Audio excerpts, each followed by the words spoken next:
Paradigmas y principios de adentro hacia afuera.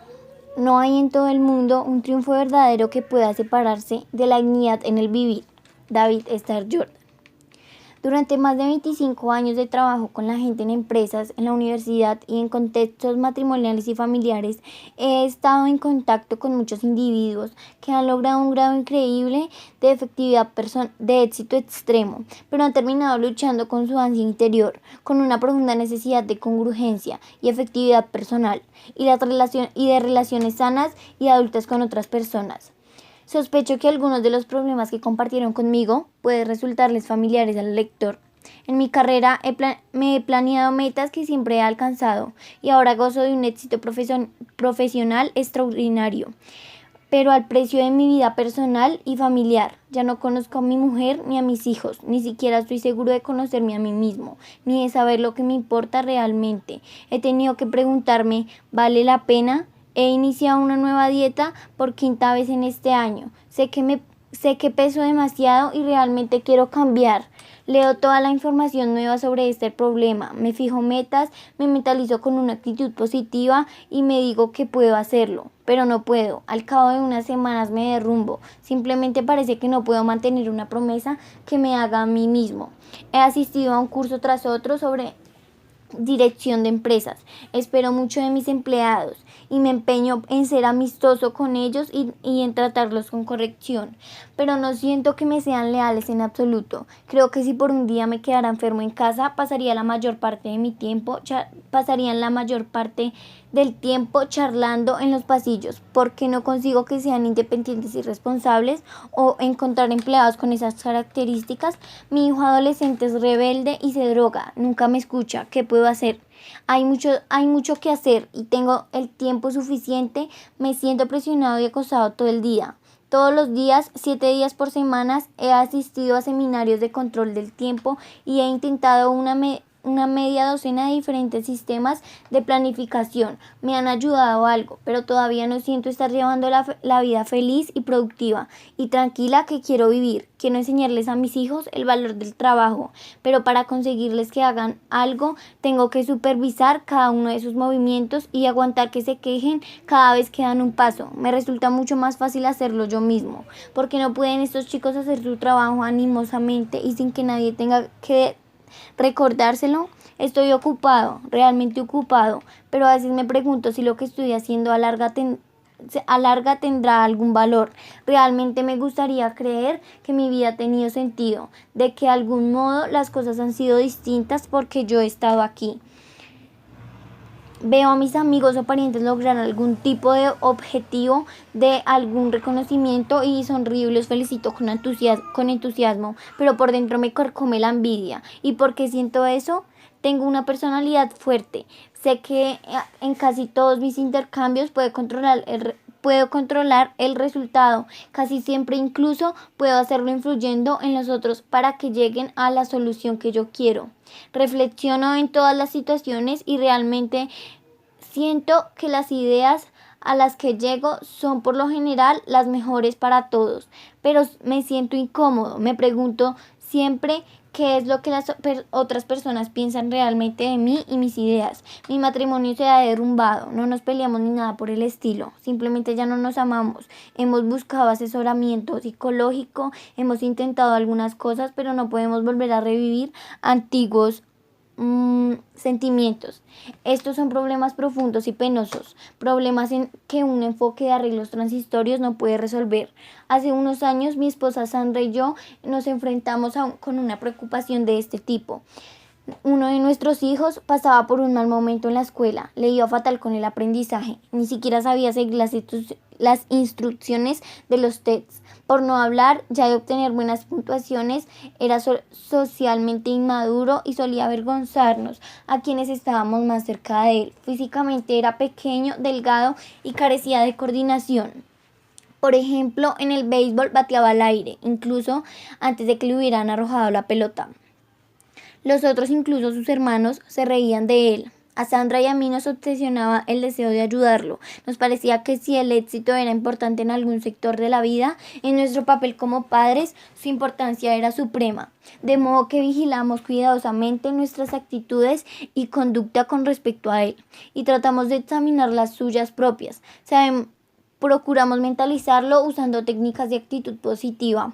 Vamos, hijo, tú puedes hacerlo. Nosotros sabemos que puedes. Toma el bate un poco más arriba y mantén los ojos en la pelota. No bastees hasta que esté cerca de ti. Y si se desenvolvía un poco, nos escatimábamos elogios para reforzar su autoestima. Así se hace, hijo, no te rindas. Cuando los otros se reían, nosotros nos enfrentábamos a ellos. Déjenlo en paz, dejen de presionarlo, está aprendiendo. Y nuestro hijo lloraba e insistía en que nunca sería nada bueno y en que de todos modos el béisbol no le gustaba. Nada de lo que hacíamos daba resultado y estábamos realmente preocupados. Advertíamos los efectos que esto tenía en la autoestima del niño. Tratamos de animarlo, de ser útiles y positivos, pero después de repetidos fracasos, finalmente hicimos un alto e intentamos contemplar la situación de este nivel diferente. En este momento de mi trabajo profesional, yo estaba ocupado con un proyecto de desarrollo de liderazgo con diversos clientes de todo el país. En este sentido, preparaba programas bimensuales sobre el tema de la comunicación y la percepción para los participantes en el programa de desarrollo para los ejecutivos de la IBM. Mientras investigaba y preparaba esas exposiciones, empezó a interesarme en particular el modo en que las percepciones se forman y gobiernan nuestra manera de ver las cosas y comportarnos. Esto me llevó a estudiar las expectativas y las profecías de autocumplimiento o efecto Piglamont, y al comprender lo profundamente enraizadas que están nuestras percepciones, me enseñó que debemos examinar el cristal o la lente a través de los cuales vemos el mundo, tanto como el mundo que vemos, y ese cristal da forma a nuestra interpretación del mundo. Cuando Sandra y yo hablábamos sobre los conceptos que estaba enseñando en la IBM y acerca de nuestra propia situación, empezamos a comprender que lo que hacíamos para ayudar a nuestro hijo no estaba de acuerdo con el modo en que realmente lo veíamos. Al examinar con toda honestidad nuestros sentimientos más profundos, nos dimos cuenta que nuestra percepción era que el chico padecía de una inadecuación básica, de algún modo un retraso. Por más que hubiéramos trabajado nuestra actitud y conducta, nuestros esfuerzos habrían sido ineficaces, porque a pesar de nuestras acciones y palabras, lo que en realidad estábamos comunicando era: no eres capaz, alguien tiene que protegerte. Empezamos a comprender que si queríamos cambiar la situación, deberíamos cambiar nosotros mismos, y que para poder cambiar nosotros efectivamente, debíamos primero cambiar nuestras percepciones. Al mismo tiempo, además de mi investigación sobre la percepción, me encontraba profundamente inmerso en un estudio sobre los libros acerca del éxito publicados en los Estados Unidos desde 1776. Estaba leyendo u hojeando literalmente millares de libros, artículos y ensayos de campos tales como autoperfeccionamiento, la psicología popular y la autoayuda. Tenía en mis manos la suma y la sustancia de lo que un pueblo libre y democrático consideraba las claves de una vida exitosa. Mi estudio me llevó a rastrear 200 años de escritos sobre el éxito, y en su contenido advertí la aparición de una pauta sorprendente a causa de mi propio y profundo dolor, de dolores análogos que había visto en las vidas y relaciones de muchas personas con las que había trabajado a lo largo de los años. Empecé a sentir cada vez más que gran parte de la literatura sobre el éxito de los últimos 50 años era superficial. Estaba llena de obsesión por la imagen, las técnicas y los arreglos transitorios de tipo social, parches y aspirinas sociales para solucionar problemas agudos que a veces incluso parecían solucionar temporalmente, pero dejaban intactos los problemas crónicos subyacentes que empeoraban y reaparecían una y otra vez. En total contraste, casi todos los libros de más o menos los primeros 140 años se centraban en lo que podía denominarse la ética del carácter, como si como cimiento del éxito, en cosas tales como la integridad, la humildad, la fidelidad, la mesura, el valor, la justicia, la paciencia, el esfuerzo, la simplicidad, la modestia y la regla de oro. La autobiografía de Benjamin Franklin es representativa de esa literatura. Se trata básicamente de la descripción de los esfuerzos de un hombre tendés a integrar profundamente en su naturaleza ciertos principios y hábitos. La ética del carácter enseñaba que existen principios básicos para vivir con efectividad y que las personas solo pueden experimentar un verdadero éxito y una felicidad duradera cuando aprenden esos principios y los integran en su carácter básico. Pero poco después de la Primera Guerra Mundial, la concepción básica del éxito pasó de la ética del carácter a lo que podía llamarse la ética de la personalidad. El éxito pasó a ser una función de la personalidad, de la imagen pública, de las actitudes y las conductas, habilidades y técnicas que hacen funcionar los procesos de interacción humana. La ética de la personalidad, en lo esencial, tomó dos sendas. Una de las técnicas de relaciones públicas y humanas y otra la actitud mental positiva, AMP. Algo de esta filosofía se expresaba en máximas inspiradoras y a veces válidas, como por ejemplo: tu actitud determina tu actitud, la sonrisa hace más amigos que el entrecejo fruncido y la mente humana puede lograr todo lo que concibe y cree. Otras partes del enfoque basado en la personalidad eran claramente manipuladoras, incluso falaces. Animaban a usar ciertas técnicas para conseguir gustar a las demás personas o a fingir interés por los intereses de los otros para obtener de ellos lo que uno quisiera, o a usar el aspecto poderoso o a intimidar la gente para desviarla en su camino de la vida. Parte de esa literatura reconocía el carácter de un elemento del éxito, pero tendía a compartimentalizarlo y a no atribuirle condiciones fundacionales y catalizadoras. La referencia a la ética del carácter se hacía en lo esencial de una manera superficial. La verdad residía en técnicas transitorias de influencia, estrategias de poder, habilidad para la comunicación y actitudes positivas. Empecé a comprender que esta ética de la personalidad era la fuente subconsciente de las soluciones que Sandra y yo estábamos tratando de utilizar con nuestro hijo.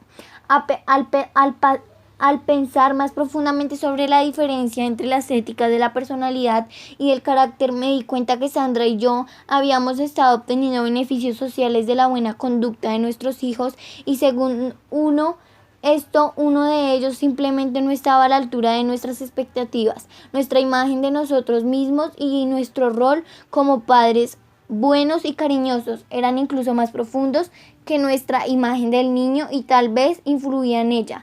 El modo en que veíamos y manejábamos el problema implica mucho más que nuestra preocupación por el bienestar de nuestro hijo.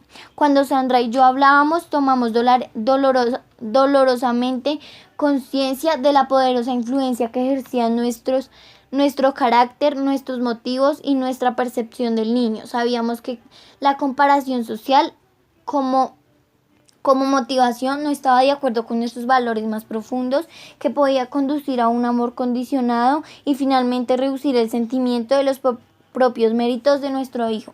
De este modo decidimos centrar nuestros esfuerzos en nosotros mismos, no en nuestras técnicas, sino en nuestras motivaciones más profundas y en nuestra percepción del niño. En lugar de tratar de cambiarlo a él, procuramos apartarnos, tomar distancia respecto a él y esforzarnos por percibir su identidad, su individualidad, su condición independiente y su valor personal. Gracias a esta profundización en nuestros pensamientos y al ejercicio de la fe y la plegaria, empezamos a ver a nuestro hijo en los términos de su propia singularidad. Vimos dentro de él capaz y más capaz de potencial que iban a dar sus frutos.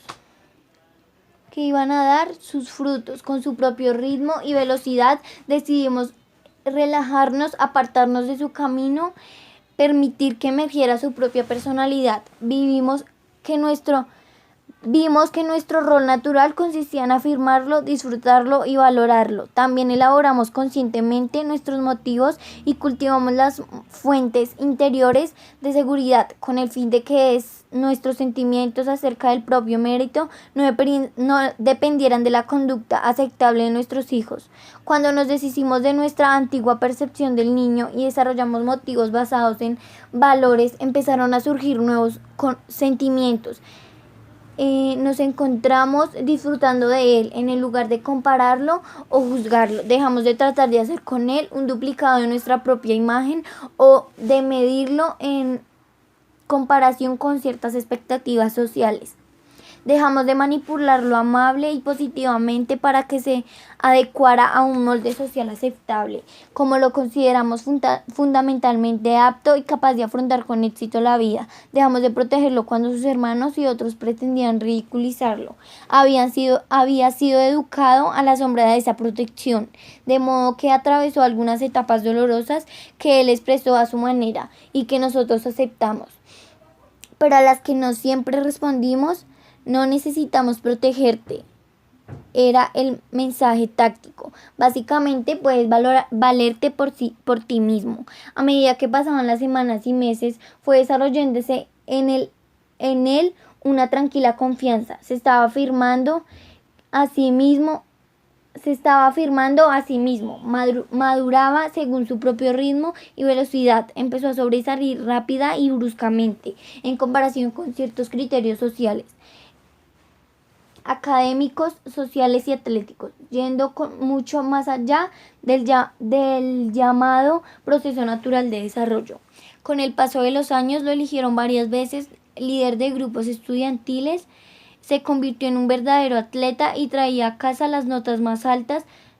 Desarrolló una personalidad atractiva y franca que ahora le permite relacionarse tranquilamente con todo tipo de personas. Sandra y yo creíamos que los logros socialmente impresionantes de nuestro hijo era una expresión, asesoría de los sentimientos de experiencia respecto de sí mismo, más que una mera respuesta a las recompensas sociales. Esta fue una experiencia sorprendente para Sandra y para mí, muy instructiva en el trato con nuestros otros hijos y también en otros roles. Nos hizo tomar conciencia en un nivel muy personal de la diferencia vital que existe entre la ética de la personalidad y la ética del carácter. Los salmos expresan a la perfección nuestra convicción. Busca tu propio corazón con diligencia, pues de él fluyen las fuentes de la vida. Grandeza primaria y secundaria. Mi experiencia con mi hijo estudio sobre la percepción y la lectura de los libros acerca del éxito se fusionaron para dar lugar a una de esas experiencias tipo eureka en las que de pronto se sitúan correctamente todas las piezas del rompecabezas. Súbitamente advertí el poderoso efecto de la ética de la personalidad y comprendí con claridad esas discrepancias sutiles, a menudo no identificadas conscientemente, entre lo que yo sabía que era cierto, algunas cosas que me habían enseñado mucho antes de niño y otras profundamente arraigadas en mi propio sentido interior de los valores y las filosofías de arreglo transitorio que encontraban a mi alrededor día tras día. En un nivel más profundo entendí por qué mientras trabajaba durante años con personas de todas las condiciones, que había descubierto que las cosas que enseñaba y sabía que eran efectivas a menudo diferían de esas voces populares. No pretendo decir que los elementos de la ética de la personalidad, desarrollo de la personalidad, habilidades para comunicación, estrategias de influencia, pensamiento positivo, no sean beneficiosos y algunas veces de hecho esenciales para el éxito. Sé que lo son, pero se trata de rasgos secundarios, no primarios. tal vez al utilizar nuestra capacidad humana para construir sobre los cimientos que nos han legado las generaciones que nos precedieron, inadvertidamente nos concentremos tanto en nuestra propia construcción que olvidemos los fundamentos que la sustentan, o bien al cosechar un campo donde hace tanto tiempo que no sembramos, tal vez perdamos de vista la necesidad de sembrar. Cuando trato de usar estrategias de influencia y tácticas para conseguir que los otros hagan lo que yo quiero, que trabajen mejor, que se sientan más motivados,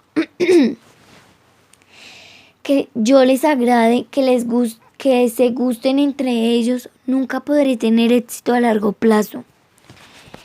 Si mi carácter es fundamentalmente imperfecto y ya está marcado por una duplicidad y falta de sinceridad, mi duplicidad alimentará la desconfianza y todo lo que yo haga, incluso aplicando buenas técnicas de relaciones humanas, se percibirá como manipulador.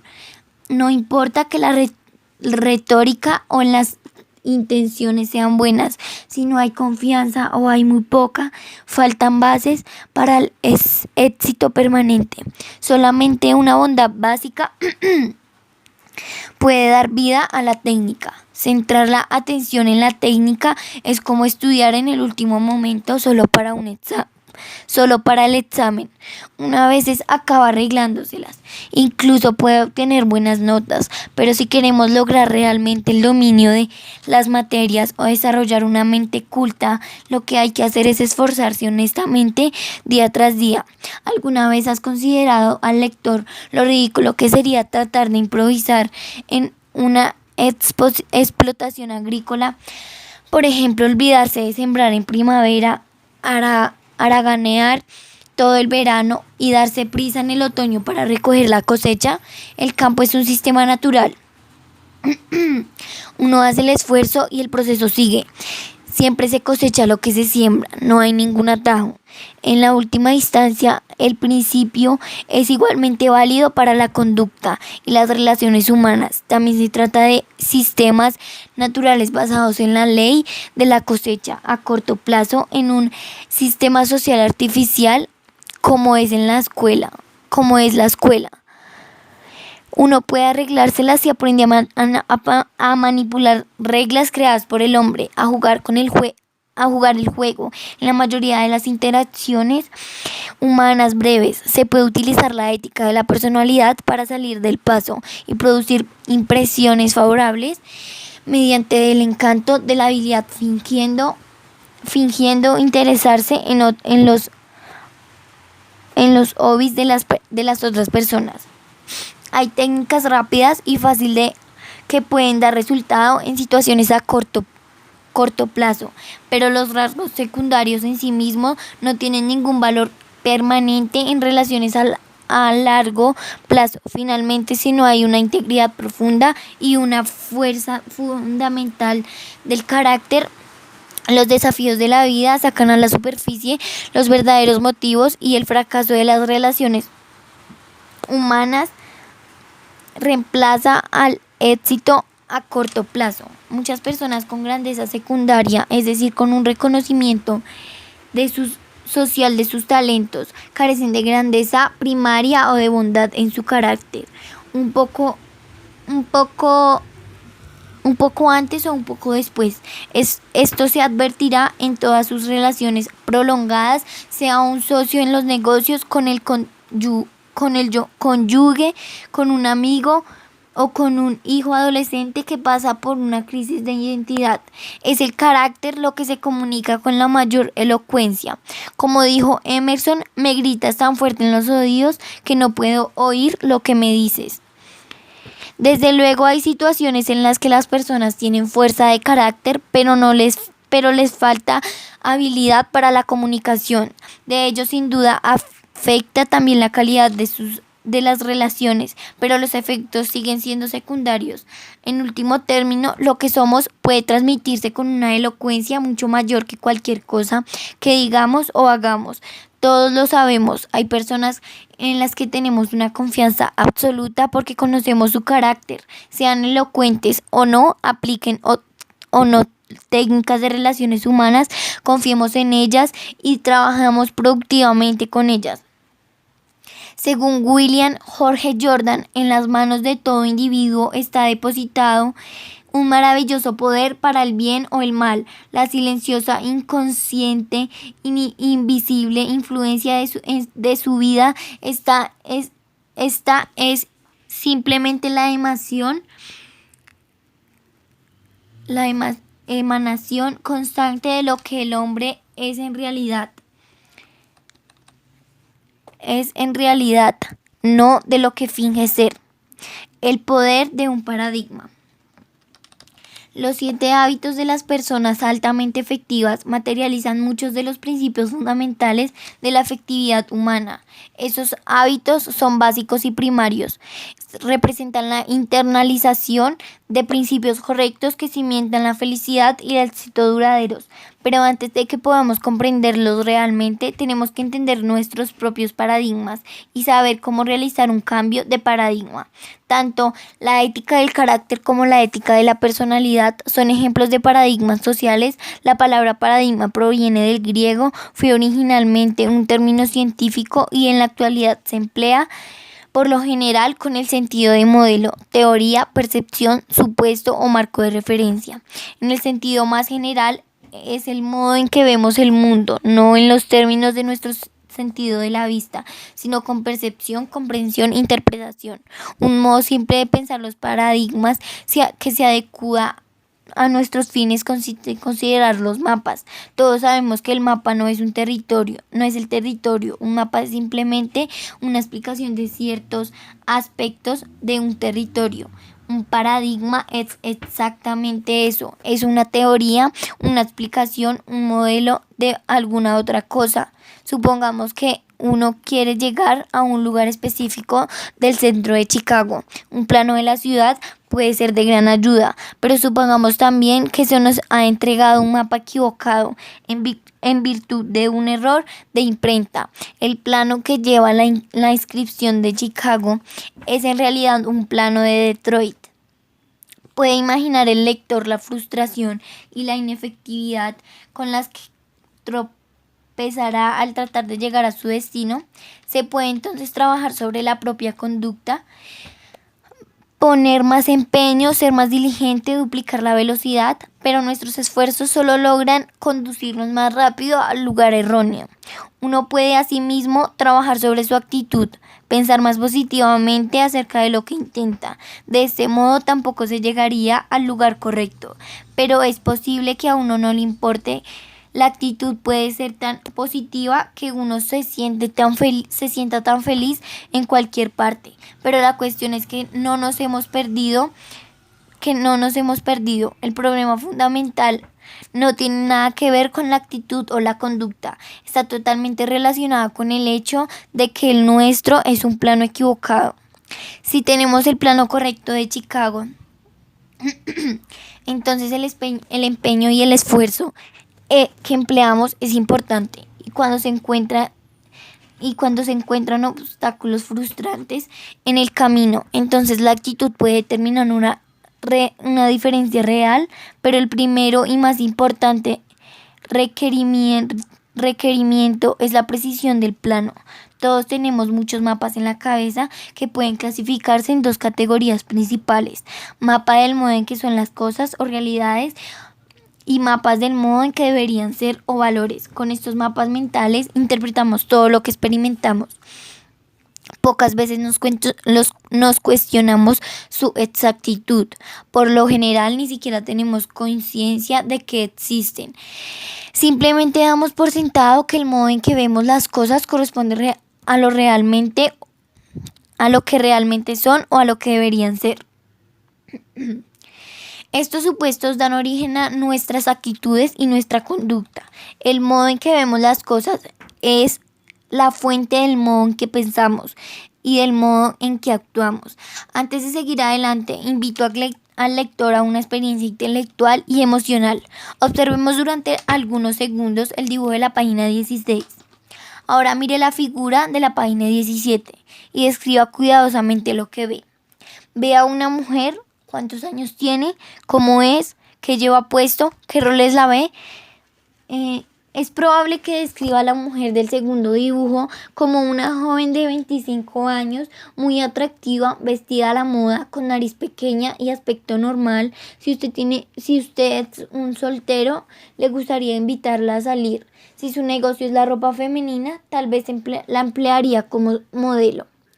Pero, ¿y si yo le dijera que está equivocado? ¿Qué pensaría si yo insistiera en que se trata de una mujer de 60 o 70 años, triste, con una gran nariz, y que no es en absoluto una modelo? Es el tipo de persona que usted probablemente ayudaría a cruzar la calle. Quien tiene razón, vuelva a mirar el dibujo. Logra ver a la anciana, en caso contrario persista. ¿No identifica una gran nariz ganchuda? Su chal. Si usted y yo estuviéramos hablando de frente a frente, podríamos discutir el dibujo. Usted me describiría lo que ve y yo podría hablarle de lo que veo por mi parte. Podríamos seguir comunicándonos hasta que usted me mostrara claramente lo que ve y yo le mostrara lo que veo. Como ese no es el caso, pasé a la página 27 y examiné esa otra figura. Vuelva a la anterior. Puede ver ahora a la anciana. Es importante que lo haga antes de continuar leyendo. Descubrí este ejercicio hace muchos años en la Harvard Business School. El instructor lo usaba para demostrar con claridad y elocuencia que dos personas pueden mirar lo mismo, de sentir lo mismo, de sentir y sin embargo estar ambas en lo cierto. No se trata de lógica, sino de psicología. El instructor trajo un montón de láminas, en la mitad de las cuales estaba la imagen de la joven de la página 16 y la otra mitad de la anciana de la página 27. Entregó láminas de la joven a la mitad de la clase y láminas de la anciana a la otra mitad.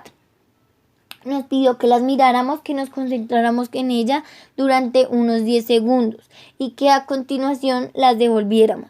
Entonces proyectó una pantalla en una pantalla el dibujo de la página 36 que combina las dos imágenes y nos pidió que describiéramos lo que veíamos. Casi todos los que habían observado antes de la figura de la joven también vieron a la joven en la pantalla y casi todos los que habían tenido en sus manos la lámina de la anciana también veían a la anciana en la pantalla. El profesor pidió entonces que a uno de nosotros que le explicara lo que veía a un estudiante de la otra mitad. En su diálogo se interrogaron al tropezar con problemas de comunicación. ¿Qué quieres decir con que es una anciana? No puede tener más de 20 o 22 años. Vamos, debes estar bromeando. Tiene 70 años. Podría tener cerca de 80. ¿Qué te pasa? ¿Estás ciego? Es una mujer joven y muy guapa. Me gustaría salir con ella. Es encantadora. ¿Encantadora? Es una vieja bruja.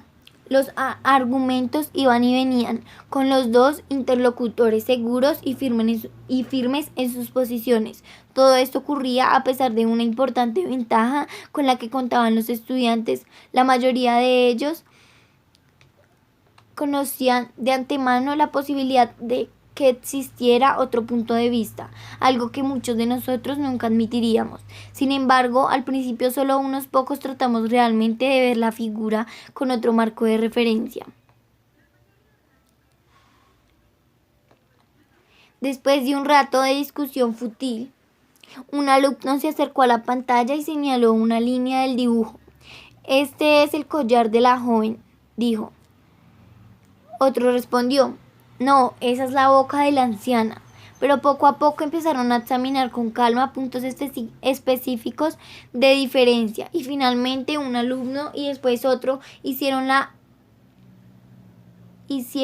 experiencia de un reconocimiento súbito al centrarse en las imágenes respectivas, mediante una continuada comunicación tranquila, respetuosa y específica. todos los que nos encontrábamos allí finalmente llegamos a comprender el otro punto de vista, pero cuando dejábamos de mirar a continuación volvíamos a hacerlo. La mayoría de nosotros veíamos de inmediato la imagen que nos había obligado a ver con la observación previa de 10 segundos. Con frecuencia he utilizado este experimento perceptivo en mi trabajo con personas y organizaciones, porque procura muchas intuiciones profundas sobre la efectividad personal e interpersonal. En primer lugar, demuestra cuán poderoso es el efecto del condicionamiento sobre nuestras percepciones, nuestros paradigmas. Si 10 segundos puedes tener semejante efecto en el modo en que vemos las cosas, ¿qué cabe decir con el conocimiento de toda una vida?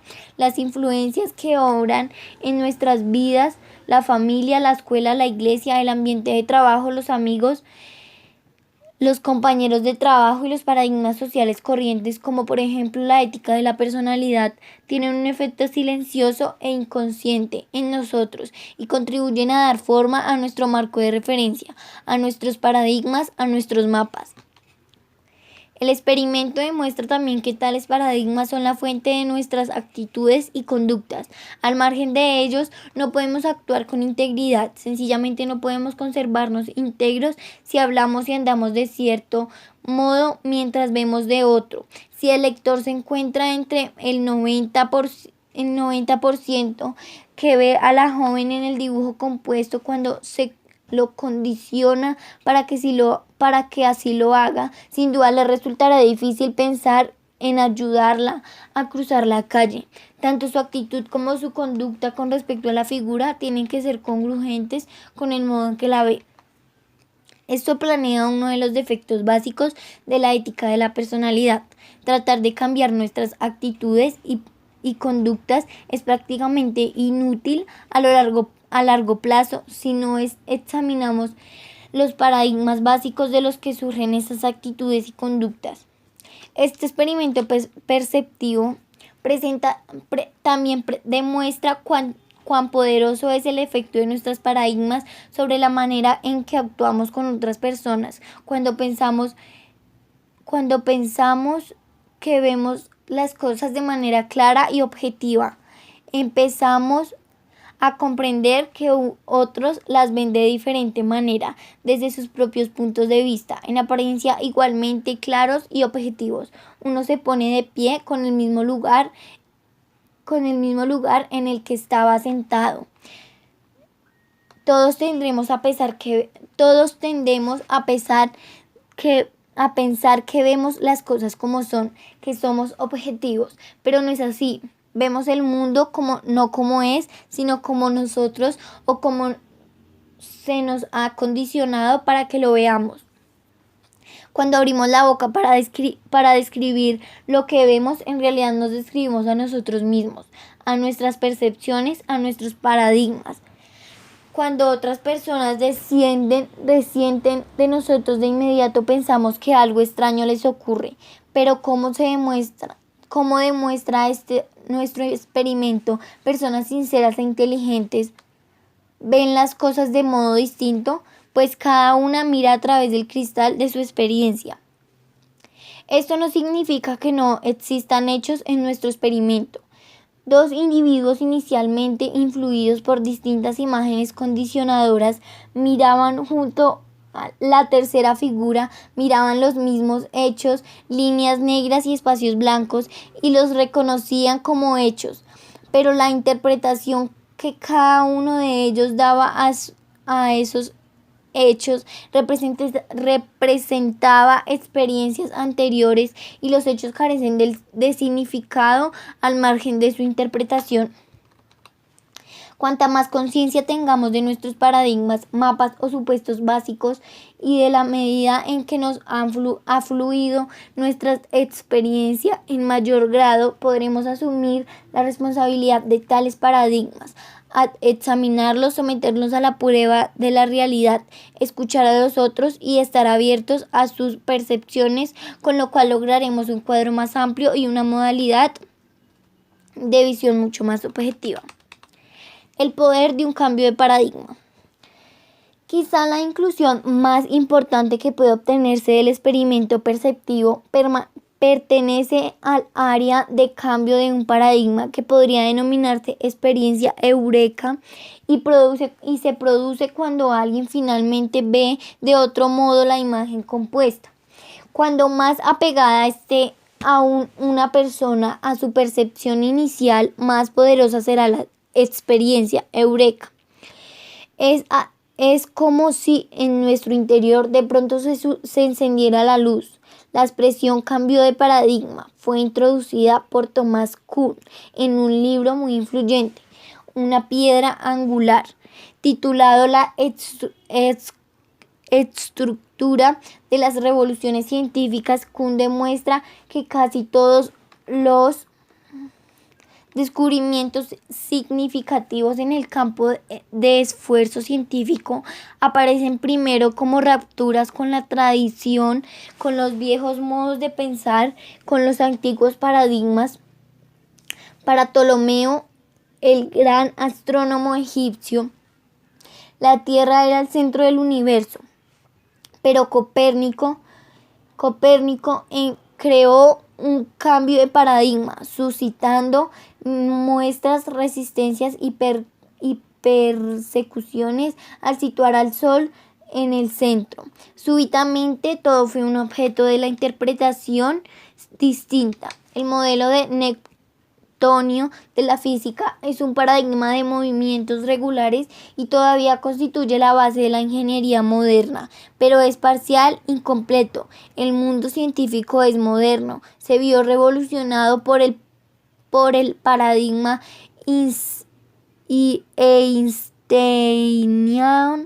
einsteiniano, el paradigma de la realidad cuyo valor predictivo y explicativo es mucho mayor. Hasta que se elaboró la teoría de los gérmenes, un alto porcentaje de mujeres y niños morían durante el parto y nadie entendía por qué. Las escaramuzas de la guerra eran más los hombres que morían de pequeñas heridas y de enfermedades que de traumas importantes sufridos en el frente. Pero en cuanto se desarrolló la teoría de los gérmenes, un paradigma totalmente nuevo, un modo mejor y perfeccionado de comprender lo que sucedía, hizo posible el perfeccionamiento médico extraordinario significativo. Los Estados Unidos de hoy en día son el fruto de un cambio de paradigma. El concepto tradicional de desarrollo, un nuevo paradigma, el gobierno del pueblo, por el pueblo y para el pueblo, nació una democracia constitucional capaz de liberar en gran medida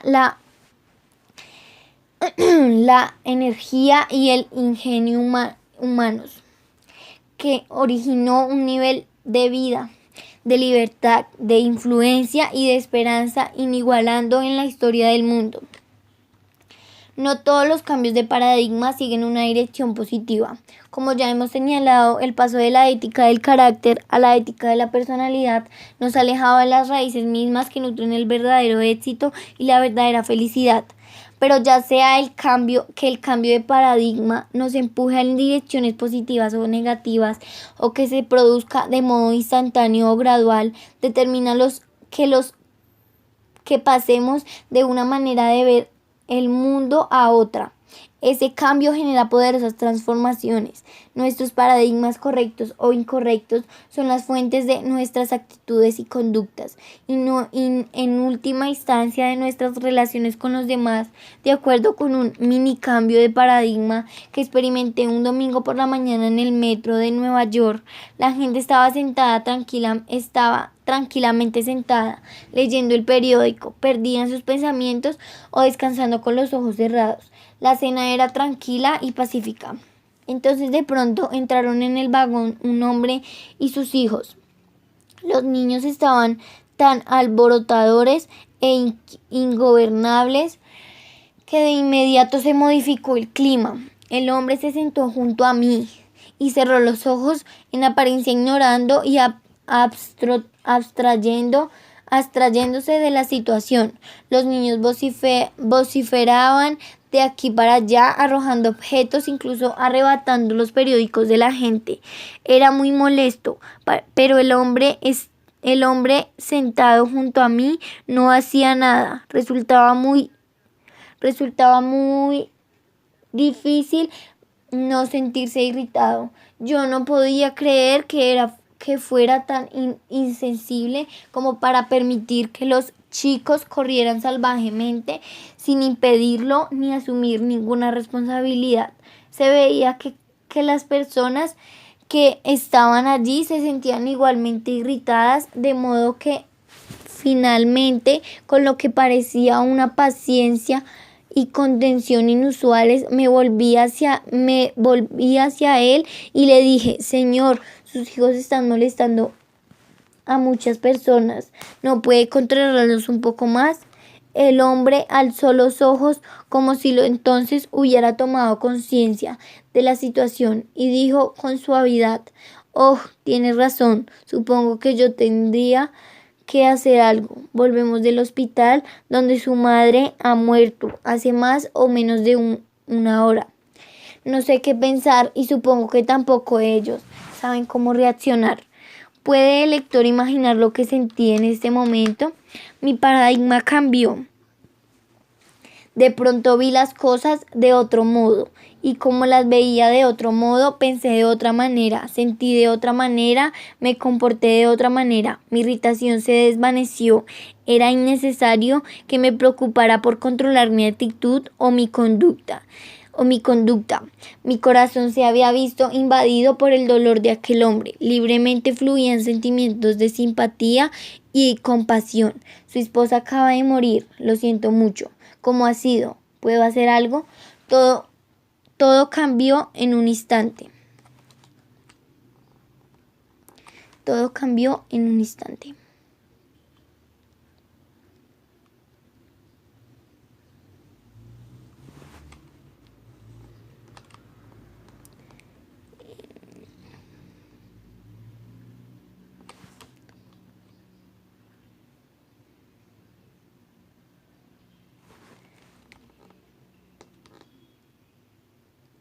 Todo cambió en un instante.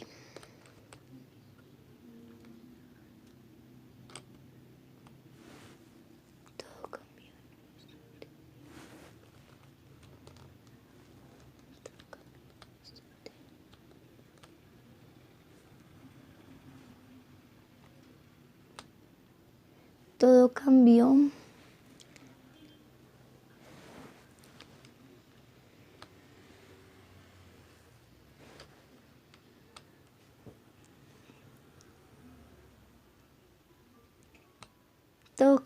Muchas personas experimentan un cambio de pensamiento análogo y fundamental cuando afrontan una crisis que amenaza su vida y de pronto ven sus prioridades bajo la luz diferente, cuando asumen un nuevo rol como el de esposo o esposa, padre o abuelo, directivo o líder. Podemos pasar semanas, meses, incluso años trabajando con la ética de la personalidad para cambiar nuestras actitudes y conductas, sin siquiera empezar a aproximarnos al fenómeno del cambio que produce. Espontáneamente, cuando vemos las cosas de modo diferente, resulta obvio que si lo que pretendemos es realizar en nuestra vida cambios relativamente menores, puede que baste con que nos concentremos en nuestras actitudes y conductas, pero si aspiramos a un cambio significativo, equilibrado, tenemos que trabajar sobre nuestros paradigmas básicos. Según decía Torewan, 1000 cortes en las hojas del árbol de mal equivalen a un solo en las raíces. Solo podemos lograr una mejora considerable en nuestras vidas cuando dejamos de cortar las hojas de la actitud y la conducta y trabajamos sobre la raíz, sobre los paradigmas de los que fluyen la actitud y la conducta. Ver y ser. Desde luego, los cambios de un paradigma son instantáneos. A diferencia de mi instantánea comprensión en el subte, la experiencia de cambio de paradigma que Sandra y yo tuvimos con nuestro hijo fue un proceso lento, difícil, pausado. y pausado. Nuestro primer enfoque era el resultado de años de condicionamiento y experiencia con la ética de la personalidad. Era la consecuencia de nuestros paradigmas más profundos acerca de nuestro propio éxito como padres y acerca de la medida del éxito como nuestros hijos. Y hasta que no cambiamos esos paradigmas básicos, mientras no volvimos las cosas de otro modo. Mientras no vimos las cosas de otro modo, no pudimos generar una transformación importante en nosotros mismos y en la situación. Para ver de otro modo a nuestro hijo, Sandra y yo tuvimos que ser diferentes. Creamos nuestro nuevo paradigma para cuando invertimos en el crecimiento y desarrollo de nuestro propio carácter. Los paradigmas son inseparables del carácter. Ser es ver en la dimensión humana. Y lo que veamos está altamente interrelacionado con lo que somos. No podemos llegar muy lejos en la modificación de nuestro modo sin cambiar simultáneamente nuestro ser y viceversa. Incluso en mi experiencia con el cambio de paradigma aparentemente instantáneo de aquel domingo en el metro, mi cambio de visión fue el resultado y estaba limitado por mi carácter básico. Estoy seguro de que existen personas que, incluso comprendiendo de súbito de la verdadera situación, no habrían sentido nada más que un cierto remordimiento o una vaga culpa, mientras que hubieran seguido sentadas en un silencio embarazoso junto a aquel hombre confundido y apesadumbrado. Por otra parte, estoy igualmente seguro de que hay personas que de entrada habían sido más sensibles, capaces de reconocer la existencia de un problema profundo y de comprender que ayudar con más rapidez que yo. Los paradigmas son poderosos porque crean los cristales o las lentes a través de los cuales veamos el mundo. El poder de un cambio de un paradigma es el poder esencial de un cambio considerable, ya se trate de un proceso instantáneo o lento y pausado. El paradigma basado en principios. La ética del carácter se basa en la idea fundamental de que hay principios que gobiernan la afectividad humana, leyes naturales de la dimensión humana que son tan reales, tan constantes y tan indiscutiblemente están allí como las leyes de gravitacional universal en la dimensión física. Una idea de la realidad de estos principios y de sus efectos puede captarse en otra experiencia de cambio de un paradigma, tal como la narra Frank Chong en Proceedings, la revista del Instituto Naval. 2 acorazados y asignados a la escuela de entrenamiento habían estado de maniobras en el mar con la tempestad durante varios días. Yo servía en el buque insignia y estaba de guardia en el puente. Cuando caía la noche, la visibilidad era pobre. Había niebla, de modo que el capitán permanecía sobre el puente supervisando todas las actividades. Poco después de que oscureciera, el vigía que estaba en el extremo del puente informó: luz a estribor, rumbo directo o se desvía hacia popa, gritó el capitán. El vigía respondió: director capitán, lo que significaba que nuestro propio curso nos estaba conduciendo a una colisión con aquel buque. El capitán llamó a encargado de emitir señales. Envía ese mensaje: estamos a punto de chocar, aconsejamos cambiar 20 grados de su rumbo. Llegó otra señal de respuesta: aconsejamos que ustedes cambien 20 grados de su rumbo. El capitán dijo: contéstele, soy capitán, cambié su rumbo 20 grados. Soy marinero de segunda clase, nos respondieron. Mejor cambié su rumbo 20 grados. El capitán ya estaba hecho una furia. Espeto, espeto, conteste, soy un acorazado. Cambie su rumbo 20 grados. La linterna del interlocutor envió su mensaje. Yo soy un faro. Cambiamos nuestro rumbo. Cambiamos nuestro rumbo.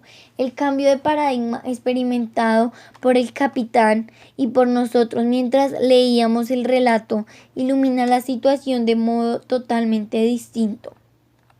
Podemos ver una realidad que aparecía reemplazada por una percepción limitada, una realidad tan importante para nuestra vida cotidiana como lo era para el capitán en la niebla. Los principios son como faros, son leyes naturales que pueden quebrantar, como observó Cecil B. DeMille acerca de los principios contenidos en su monumental película Los 10 Mandamientos. Nosotros podemos quebrantar la ley. Solo podemos quebrantarnos a nosotros mismos y en contra de la ley. Si bien los individuos pueden considerar sus propias vidas e interacciones como paradigmas o mapas emergentes de sus experiencias y condicionamientos, esos mapas no son el territorio, son una realidad subjetiva. Solo un intento de describir el territorio. La realidad objetiva o el territorio en sí está compuesto por principios faro que gobiernan el desarrollo y la felicidad humanos, leyes naturales entretejidas en la rama de toda la sociedad, de todas las sociedades civilizadas a lo largo de la historia, incluyen las raíces de toda familia e institución que haya perdurado y prosperado. El grado de corteza con que nuestros mapas mentales describen el territorio no altera su existencia. La realidad de tales principios o leyes naturales se vuelve obvia para todo el que examine y piense fundamentalmente acerca de los ciclos de la historia social, esos principios emergentes a la superficie una y otra vez, y el grado en que los miembros de una sociedad los reconocen y viven en armonía con ellos determina que avances hacia la superficie y la estabilidad o hacia la desintegración y la destrucción. Ninguno de estos principios enseñados en este libro corresponde a una doctrina o religión en particular, incluida la mía. Estos principios son parte de las principales religiones, así como también de las filosofías sociales duraderas y de los sistemas éticos. Son evidencias por sí mismos y pueden ser comprobados fácilmente por cualquier persona. Es como si tales principios formaran parte de la condición conciencia moral y humanas. Parecen existir en todos los seres humanos, independientemente del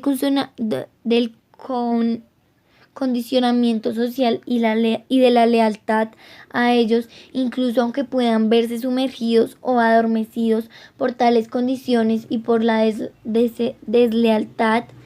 Por ejemplo, me estoy refiriendo a principios de la rectitud, a partir de la cual se desarrolla todo nuestro concepto de la equidad y la justicia. Los niños pequeños parecen tener un sentido innato de la idea de rectitud,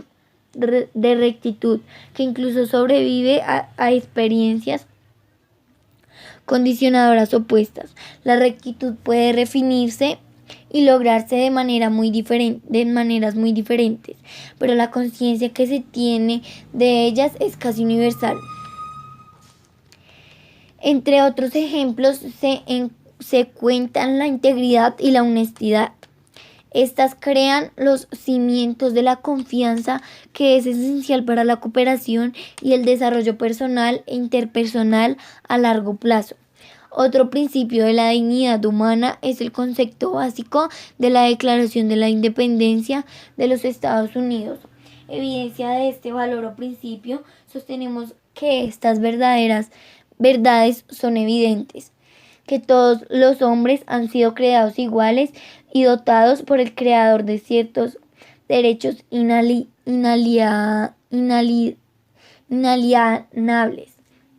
contándose entre ellos los derechos a la vida, a la libertad y a la búsqueda de la felicidad.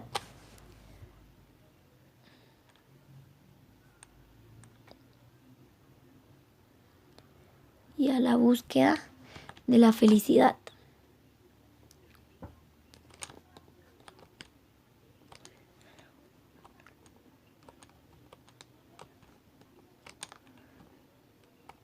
La búsqueda de la felicidad.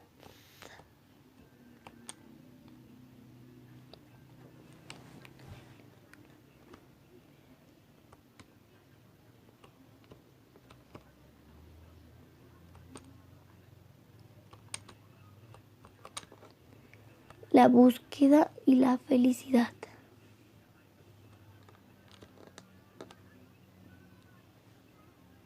Otro principio es el servicio o la idea de contribuir. Otro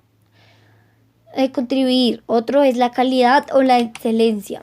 Están también el principio de crecer y desarrollarnos, liberando cada vez más potencial, desarrollando cada vez más talentos muy relacionados con el potencial.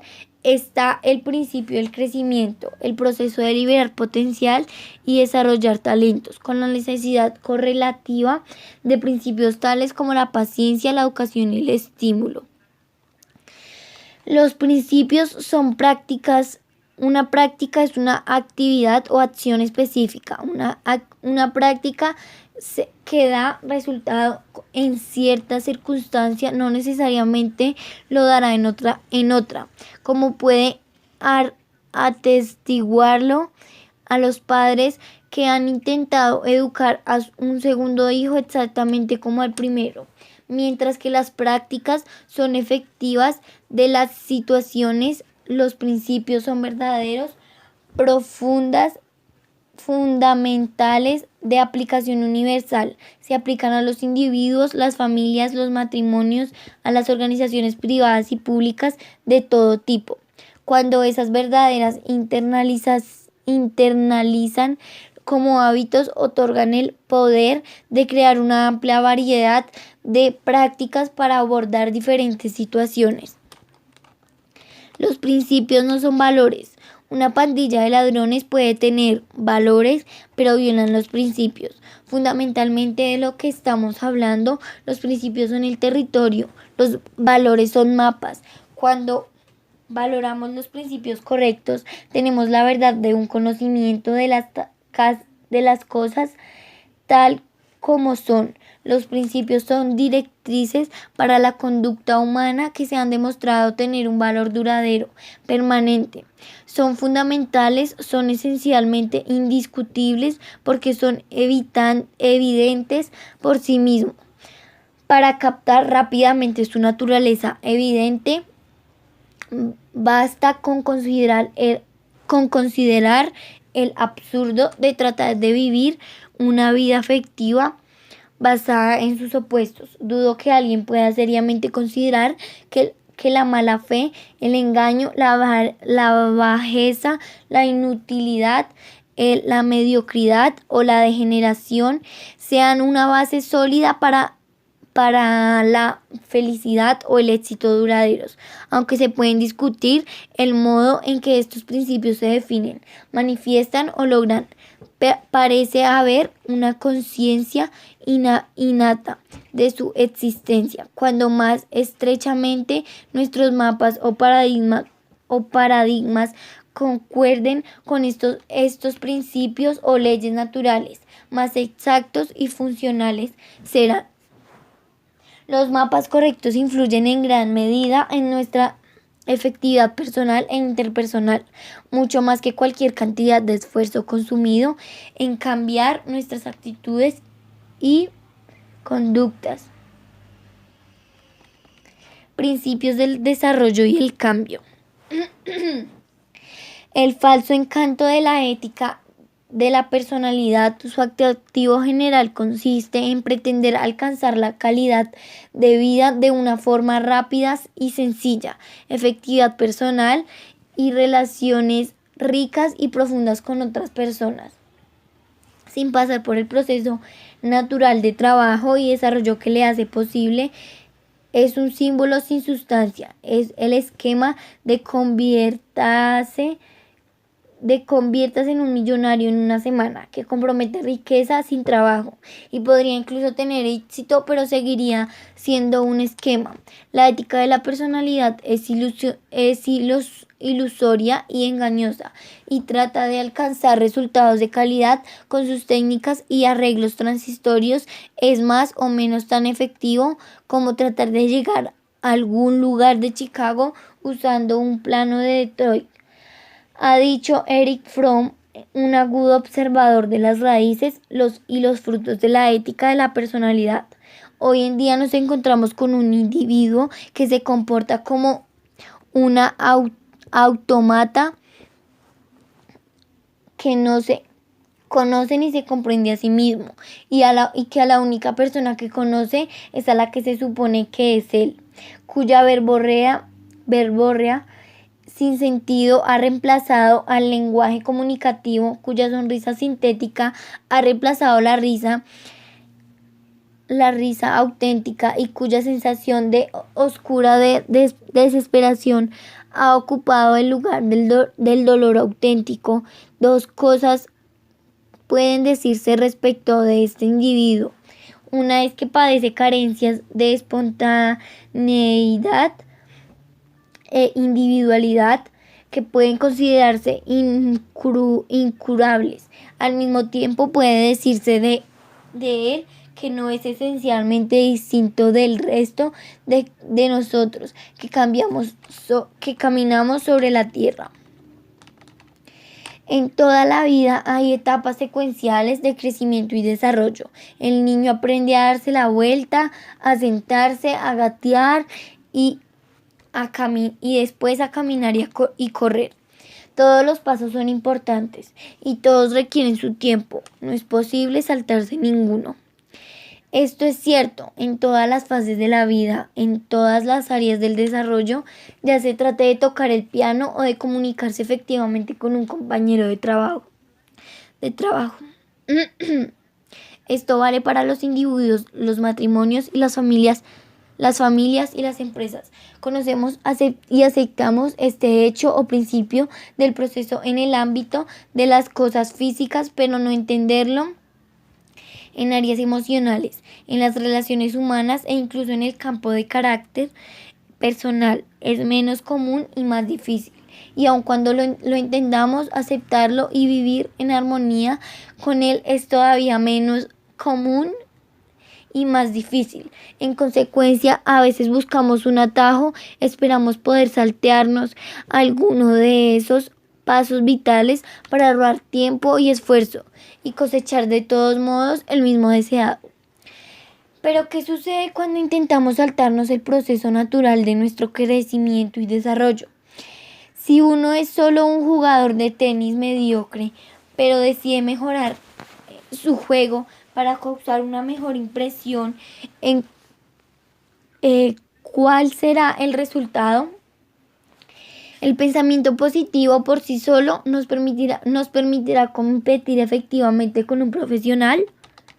¿Qué sucede si uno hace creer a los amigos que toca el piano como un concertista, siendo en realidad y por el momento toca como un principiante?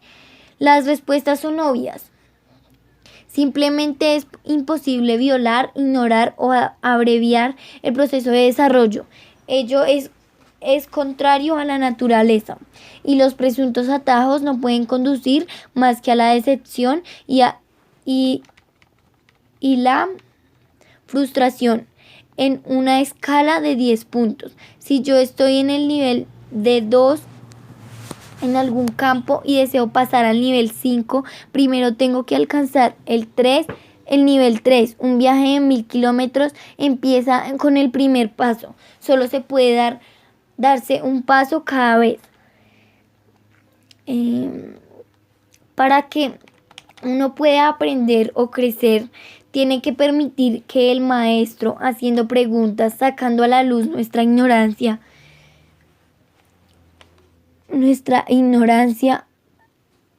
se haga la idea del nivel en que estamos. No se puede fingir durante mucho tiempo. Finalmente nos descubrirán. La admisión de la ignorancia es a menudo el primer paso en nuestra educación. Thoreau se preguntaba cómo podemos recordar nuestra ignorancia según existe nuestro crecimiento. Si continuamente usamos nuestros conocimientos. Recuerdo una oportunidad en la que dos mujeres jóvenes, hijas de un amigo mío, vinieron a verme llorosas y quejándose de la rudeza y falta de comprensión que encontraban en su padre. Temían sincerarse con los padres por miedo a las consecuencias. Sin embargo, necesitaban desesperadamente de su amor, su comprensión y su guía. Hablé con el padre y pude ver que desde el punto de vista intelectual tenía conciencia de lo que pasaba, pero si bien reconocía su mal carácter, se negaba a asumir la responsabilidad por este problema y aceptar honestamente el hecho de que su nivel de desarrollo emocional era bajo.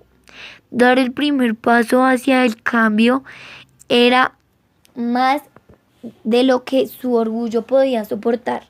Para relacionarnos efectivamente con un cónyuge, con nuestros hijos, amigos o compañeros de trabajo, debemos aprender a escuchar, y esto requiere fuerza emocional. El escuchar requiere tener cualidades del carácter altamente desarrolladas, tales como paciencia y estar abiertos, y desear comprender. Es mucho más fácil actuar desde un nivel emocional bajo y dar conceptos de alto nivel. Nuestro nivel de desarrollo es perfectamente obvio en los casos del tenis o del piano, en los que es imposible fingir, pero no resulta tan obvio en las áreas del carácter y del desarrollo emocional. Con un amigo o compañero podemos alardear o adoptar ciertas poses, podemos fingir y durante algún tiempo tal vez tengamos éxito, por lo menos en público. Incluso podríamos engañarnos a nosotros mismos, pero creo que la mayoría de nosotros conocemos la verdad acerca de lo que somos realmente por dentro, y creo que también la conocen muchos de quienes viven y trabajan con nosotros. En el mundo de las empresas he tenido frecuentes oportunidades de ver las consecuencias de intentar abreviar este proceso natural de crecimiento. Cuando los ejecutivos pretenden comprar una nueva cultura productiva, calidad moral o servicios al cliente con discursos enérgicos, continuas sonrisas e intervenciones externas por el medio de fusiones, adquisiciones o toma de posesión, pero no ignoran el clima de baja confianza producido por tales manipuladores. Cuando estos métodos no les dan resultado, buscan otras técnicas de la ética de la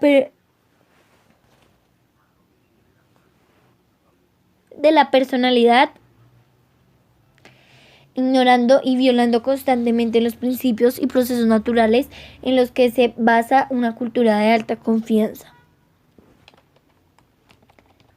De acuerdo que yo mismo como padre violé este principio hace muchos años. Un día volví a casa para asistir a la fiesta de cumpleaños de mi hijita de 3 años.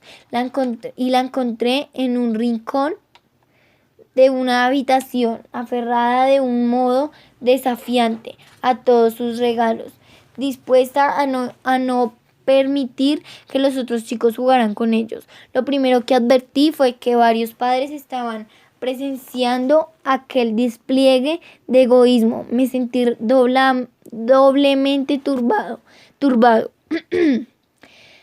porque en aquella época yo estaba dando cursos universitarios de relaciones humanas y yo conocía o por lo menos intuía las expectativas de aquellos padres. La atmósfera de la habitación estaba realmente cargada. Los chicos se apiñaban alrededor de mi hija, teniendo las manos, pidiendo que les dejara jugar con los regalos que acababan de hacer. Y mi hija se negaba con toda firmeza.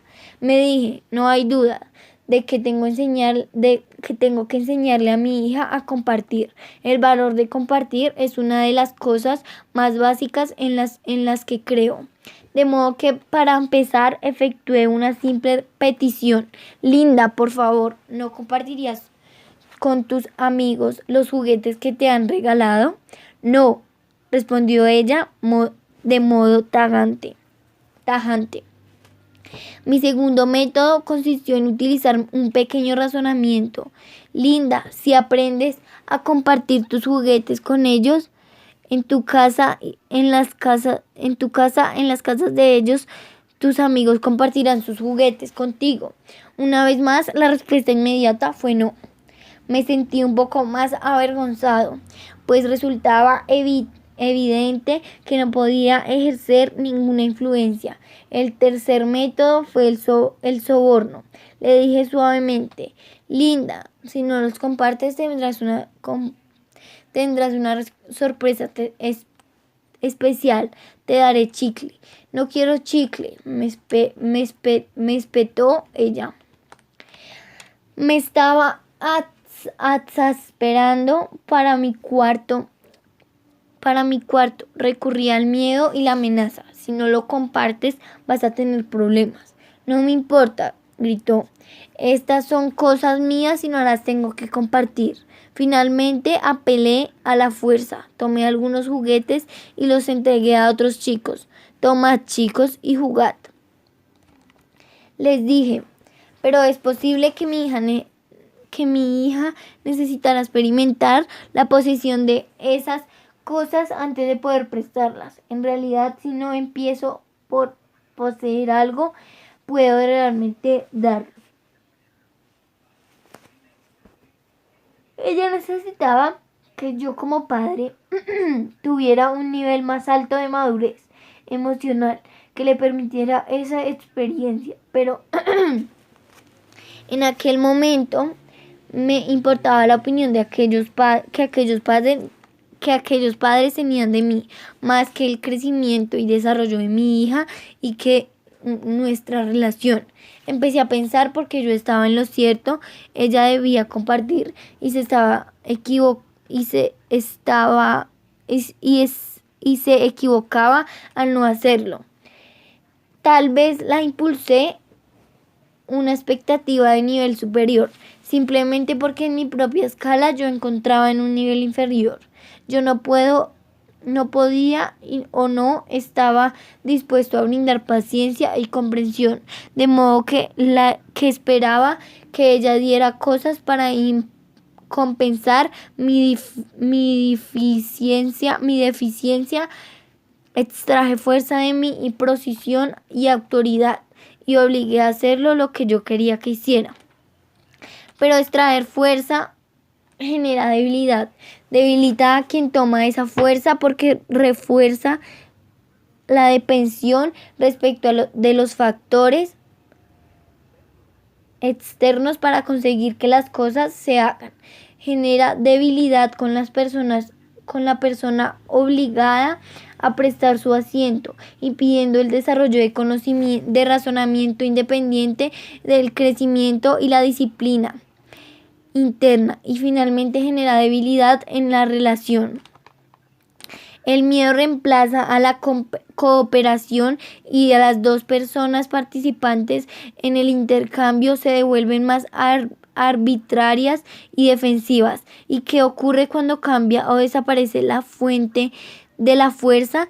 Ya consista en el mayor tamaño o la mayor fuerza física, en la posición superior, en la autoridad, en las credenciales, en símbolos de estatus de estatus en el aspecto personal o en logros pasados. Si yo hubiera sido más maduro, habría confiado en mi fuerza intrínseca, que en mi comprensión de lo que es compartir el crecimiento y en mi capacidad para amar y educar.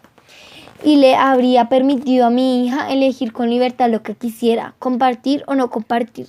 Tal vez de tratar de razonar con ella podría haber desviado la atención de los chicos hacia un juego interesante, eliminando así toda su presión emocional volcada sobre la niña. He aprendido que después de experimentar una sensación de posesión real, los niños comparten con naturalidad, libertad y espontaneidad.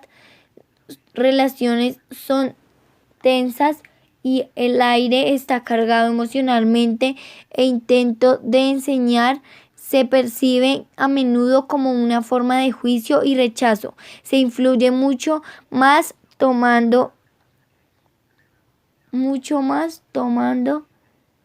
al niño a solas con tranquilidad, y cuando la relación es buena, y discutiendo con él la enseñanza o el valor. Quizá la madurez emocional hubiera logrado lo que en aquel momento estaba más allá de mi nivel de paciencia y control interno.